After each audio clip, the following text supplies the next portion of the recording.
is another great season, another great moment to celebrate an icon, a general, the restoration apostle, my father. I and the entire Omega Fire Ministry, Imo State, Owerri, and my lovely family want to use this occasion to celebrate you, sir, for all you've been doing.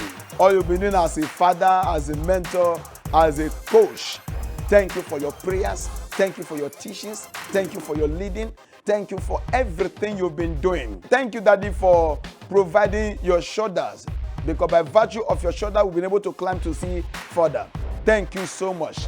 We'll use this occasion once again to celebrate you. I join the host of heaven and the entire world to celebrate you on this your birthday.